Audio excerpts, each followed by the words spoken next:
트럼프가 당선된 후에 암호화폐 시장, 친암호화폐 성향의 발언만 보자면 윗 화면처럼 투자자들은 기분 좋은 시간을, 멋진 시간을 보내고 있어야 되는데 실질적으로는 투자자들 아래 화면처럼 계속해서 고통을 받고 있습니다. 비슷하지만은 전혀 다른 상황의 암호화폐 투자자들, 쉽지 않은 장이지만 그래도 오늘 나온 정보들 한 번씩 알아봐야 되겠죠. 비트코인이 그나마 반등을 해주고 있는 가운데 그럼에도 불구하고 관세 전쟁, 무역 전쟁은 계속되고 있습니다. 첫 번째로는 중국, 트럼프가 미국에 마약을 그만 유통시켜라라고 요구를 했었는데요. 듣지 않자 관세를 올렸습니다. 그러자 중국 같은 경우도 일부 미국 제품에 15% 추가 관세로 대응한다라는 소식이 나왔었고, 캐나다 같은 경우도 개겨보겠다, 캐나다이지만은 미국에 개겨보겠다라고 하면서 보복 관세 가지야 30조 원 미국 상품에 25% 맞불 관세를 부과를 했었고, 온타리오주 같은 경우는 더욱더 강력하게 대응하겠다, 최근에 스타링크와의 계약을 취소하는 등 수단과 방법을 가리지 않고 미국에 대항하겠다라는 의지를 비쳤습니다. 자, 그러자 도널드 트럼프 뭐라고 합니까? 또람프답게 어쭈 개기면 너 더 쳐맞는다라고 엄포를 놓기도 했었습니다. 관세를 더 높여버리겠다라고 경고를 한 데 이어가지고 미국 증시 같은 경우는 지금 고통을 받고 있습니다. 베스트바이 같은 경우도 15% 주가가 하락하고 있는 가운데 관세 때문에 물가가 오르면서 인플레이션이 악화될 것이다라는 공포감이 장에 조성이 되고 있습니다. 자, 그래도 그나마 좋은 소식도 있었는데요. 저번 주 백악관을 방문했었지만은 트럼프와 제이디 벤스와 설전을 벌인 끝에 미국을 떠났었던 젤렌스키가 도널드 트럼프가 어제 우크라이나에 대한 모든 무기 지원을 중단한다라고 발표하고 나서 24시간이 채 되기도 전에 광물 자원 바로 서명하겠습니다라고 자세를 바꿨다라고 합니다. 그러면서 트럼프의 강력한 리더십 아래 해당 계약을 성사시킬 것이다라고 공개적으로 이야기를 했으며, 듣기로는 백악관 측에서 젤렌스키로부터 사과를 요구했으며 사과를 할 것으로 알려져 있다라고 합니다. 유치하다라는 평가가 있기도 합니다만은 젤렌스키가 카메라에 트럼프를 대상으로 온갖 쌍욕을 한 것, 이 모양이 대놓고 잡혀가지고 여러 차례 잡혀가지고 논란이 되기도 했었죠. 어찌됐든지 간에 트럼프는 젤렌스키를 지대로 한번 길들여 보겠다라고 생각을 하고 있는 것 같습니다. 자, 해당 소식과 함께 폴리마켓에서 러우 전쟁 종전 가능성이 70%까지 올랐다라고 하네요. 2025년도 올해 안에 종전 가능성이 계속해서 상승하고 있다. 종전 가지야. 거기다 이어가지고 미국의 재무장관 스캇 베센트 같은 경우는 최근에 이런 발언을 하기도 했었습니다. 우리는 금리를 인하하기로 했다. 금리를 인하할 것. 자, 근데 여기서 말하는 우리가 누군가요? 재무장관이 금리를 결정하는 것이 아니기 때문에 말하는 우리의 월월 제롬 파월이도 함께 들어가는 것이 아닌가라는 기대를 가져보게 합니다. 자, 어찌됐거나 미국 증시 오늘 하락으로 출발을 했었으나 젤렌스키라든지 스캇 베센트의 발언 때문인지 모르겠지만 지금 회복을, 양전을 해주고 있는 모습 보여주고 있는 가운데 관세 전쟁이 불이 붙은 가운데에서도 기분 좋게 달러는 하락을 해주고 있습니다. 그리고 비트코인 한때 81,000달러 수준까지 떨어지면서 많은 사람들을 다시 한번 부들부들 떨게 만들었었는데 갑자기 반등을 해주면서 88,728달러, 이번에는 가짜 반등이 아니라 CME 갭도 메꿨겠다, 지대로 된 반등 한번 보여줄 수 있으면 겁나게 좋겠는데 많은 사람들은 9만 달러를 뚫을 수 있을지 없을지가 최대 관건이 될 것이다 라고 예측을 하고 있습니다. 다음으로는 블랙락의 CEO 레리 핑크, 최근에 이런 발언을 했다라고 하는데요. 급락, 줍줍 기회로 활용을 해야 된다. 가격 떨어졌을 때 열심히 주서라. 전 세계가 아니라 미국 한정으로다가 미국에 있는 100만 장자들이 1인당 비트코인 하나를 온전히 보유를 하고 싶어도 그렇게 할 수가 없다라는 발언까지 덧붙였습니다. 왜냐? 개수가 모자라기 때문에. 저 같은 경우도 몇 년 전부터 전 세계 100만 장자들 숫자가 비트코인 숫자보다 훨씬 더 많다라는 점을 강조를 해왔었는데요. 시간이 흘러서 비트코인을 혼자서 몽땅 들고 있는 집단들이 생겨나게 되면서 그 숫자는 더욱더 많이 줄어가지고 이제는 미국 내에 있는 100만 장자들도 온전히 비트코인 하나를 보유할 수 없는 수준까지 이르렀습니다. 그렇기 때문에 비트코인 하나쯤은 사서 장투적으로다가 갖고 가는 거 전혀 나쁜 선택은 아니겠죠.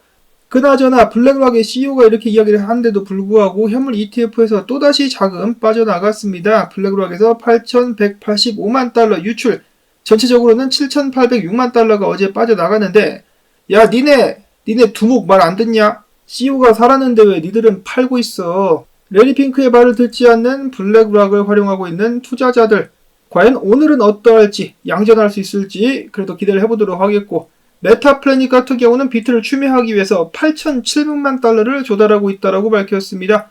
아주 그냥 바람직한 행동을 보여주고 있는 메타플래닛. 그런가 하면 비트코인 가격이 떨어진 틈을 타가지고 엘살바도르도 어제 비트코인 5개를 추매를 하기도 했었습니다. 그런가 하면 러시아의 푸틴이가 또 비트코인을 칭찬하지 않았습니까? 푸틴이의 절친이라고 볼 수 있는 독재자 벨라루스의 루카센코 같은 경우도 나라의 잉여 전력이 너무 많다라면서 암호화폐 채굴을 개발하게 될 것이다 라고 밝혔습니다. 당연히 잉여 전력이 있으니까 비트코인 채굴하면 공짜로 돈 버는 건데 하지 않을 이유가 없겠습니다. 한국은 잉여 전력 없습니까? 다음으로는 분석입니다. 불안한 장세가 이어지고 있는 분석. 특히 미국 나스닥까지 최근에 더블탑 쌍봉 패턴이 목격이 되면서 같이 영향을 받는 커플링이 된 비트코인마저도 위험하지 않겠느냐라는 분석인데요.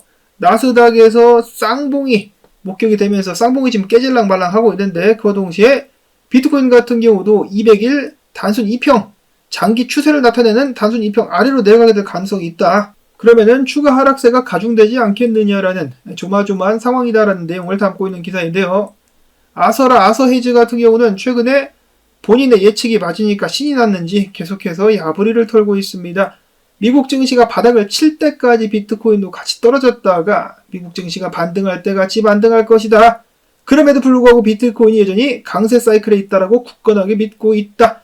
최악의 경우 7만 달러까지 하락했다가 반등하게 될 것. 여기에 대해서 어떻게 대응을 해야겠느냐. 레버리지를 사용하지 않고 약세장에서 꾸준히 추매를 해나가면서 비트코인이 10만 달러 이상으로 상승할 수 있는 최종적인 금융 지각 변동을 기다리면 된다라고 이야기를 했습니다. 결국 비트는 상승할 수밖에 없는 운명이다라고 이야기를 하고 있는 것이죠. 다만 그 전에 7만 달러까지 하락할 가능성이 있다. 크립토 쿼언트의 기고자 뱅커 같은 경우도 비트코인 미결제 약정 변화를 보면은 3월 1일 14.42% 하락을 기록을 해버렸다. 이같이 급락은 투기 활동이 줄어들고 있음을 시사한다. 또한 한편으로는 캐피슐레이션, 항복 포지션의 재설정이 나타날 수도 있다. 그리고 극단적 탈목 단계를 미뤄 보았을 때 지금부터 비트코인 매수하는 거 장기적인 관점에서 나쁘지 않다라고 이야기를 했습니다. 그리고 또람프 덕분에 에이다, XRP, 솔라나 등등도 영향을 받을 수 있겠다라는 말을 남겼습니다. 주기영 대표 같은 경우는 비트코인의 반전 같은 경우는 미국으로부터 시작하게 될 것이다. 미국의 투심이 개선돼야만 비트코인 가격도 반등하게 될 것인데 지금 현재 상황에서 미국에 관련된 온체인 지표는 중립을 가리키고 있다고 밝혔습니다. 여기서 우리가 기대를 해볼 수 있는 것은 이번 주 금요일 백악관에서 주최를 하는 크립토 서밋 그리고 정말로 제롬 파웰이가 이번 달에 금리를 내려준다라면은 시장이 좀 살아날 수 있는 가능성 높아질 수 있지 않을까. 자, 한편 분석 같은 경우는 일단 9만 달러까지는 반등하는데 많은 사람들이 동의를 하고 있습니다. 근데 문제는 9만 달러를 비트가 뚫지 못할 것이라고 많은 사람들이 예측을 하고 있다는 것인데요. 최근에 나왔었던 급락이 여전히 악영향을 많이 끼칠 것이다. 결국 지금 9만 달러까지 상승하는 것은 반등한다 할지라도 데드캣에 불과하며 7만 달러대까지 무너져 내리는 것은 시간 문제다라는 좋지 않은 부정적인 분석들이 판을 치고 있습니다. 자, 그런데 그렇게 되지 않고 비트가 정말로 9만 달러를 한 번에 뚫지 못한다 할지라도 저점을 높일 수만 있다라면은 어제 찍은 저점을 갱신하지 않으면서 바닥을 다질 수 있다라면은 충분히 이런 식으로 가는 것도 가능한 시나리오입니다. 다만 지금 변동성 확대와 함께 여러 가지로 장세가 불안정하기 때문에 그 어떤 일이 발생하더라도 전혀 이상하지는 않을 것이다. 그 누구도 장담할 수는 없는 상황이다. 이런 상황에서 희망 회로를 하나 돌려보자면은 2020년도 때 코로나 사태 발생하면서 비트코인 크게 하락했다가 쭉 상승을 했었던 것처럼 올해 같은 경우도 또람프의 무역전쟁 여파로 지금 비트가 떨어졌지만 과거가 반복된다라면은 지금부터 불장이 재개되면서 크게 상승할 수 있지 않을까라는 희망회로. 과연 암호화폐 투자자들의 고통은 조만간에 끝날 수 있을 것인가 아니면은 지금부터 본격적인 고통의 시작이 될 것인가. 이어서 이더리움 현물 ETF 역시 유출을 기록했습니다. 블랙록에서 1610만 달러 유출, 전체적으로는 1210만 달러가 빠져나간 가운데 라자루스가 해킹한 이더리움들 전부 다 세탁을 완료시켰다라고 하네요. 혹자는 세탁을 못할 것이다 라고 했는데 결국 했어요. 그러면서 2조 원을 꽁으로 먹었다. 또르체인 같은 경우는 수수료로 550만 달러를 챙기기도 했었다라고 합니다. 이더리움 같은 경우 어제 거의 2,000달러가 깨질 뻔했었는데요. 만약에 깨졌었더라면은 대규모 청산 사태가 유혈 사태가 발생할 수도 있었다라고 합니다. 자, 이더리움은 해당 가격대를 잘 지켜줄 수 있을 것인가? 근데 힘들어 보인다라고 많은 분석가들은 이야기를 하고 있는데요. 네브라스카는 군호 분석가 이더리움 월봉 차트 상에서 더블탑 확정이다라고 이야기를 하면서 다음 가격대가 하락 가격대가 1,200달러까지 하락하게 될 수 있을 것이다 라고 이야기를 했습니다. 야, 충격적인데요. 분석가 로만 같은 경우도 비트코인 7만 달러, 이더리움은 1,500달러까지 하락하게 될 것이다 라고 이야기를 하고 있었습니다. 부디 이들의 분석이 틀리기를 바라야 되겠고, 그러려면은 비트코인이 좀 힘을 당연히 쓸 수가 있어야 되겠죠. 이렇게 처참한 상황은 비단 비트와 이더뿐만 아니라 다른 알트코인들도 당연히 마찬가지입니다. 최근에 ETF 승인 가능성과 함께 상승세를 탄다라고 이야기가 되었었던 라이트코인도 주요 지지선을 깨고 추세를 깨고 하락하고 있는 가운데 카스 같은 경우도 헤드앤숄더가 발생하고 있으며 인젝티브 프로토콜도 거덜나고 있는 상황. 자, 그리고 수이 같은 경우도 최근에 잘 나갔었지만은 다시 떡락을 이어가고 있는 가운데 XRP도 블런치 분석가 추가적인 하락이 예상이 된다. 사토시 차트 상에서의 베리시 다이버전스 등등과 함께 1달러 수준까지 하락하게 될 수 있다라고 경고를 남겼습니다. 그야말로 대위기의 순간이 아닌가 싶네요. 공포가 짜릿짜릿 지금이라도 손절을 쳐야 되나 많은 투자자들이 고민을 하고 있는 시간들. 이럴 때는 그냥 시세표를 접어두고 여행을 떠나는 것이 어떤가. 근데 여행도 돈이 있어야 가지. 어찌됐든지 간에 여러분들은 오늘도 힘내서 하루를 잘 보내실 수 있기를 바라면서 도움되셨다면 토마토 채널도 좀 살아남자 광주 때 여러분들께 부탁을 꼭 드리면서 저는 다음에 새로운 소식 가지고 인사를 드리도록 하겠습니다. 안녕히 계십시오.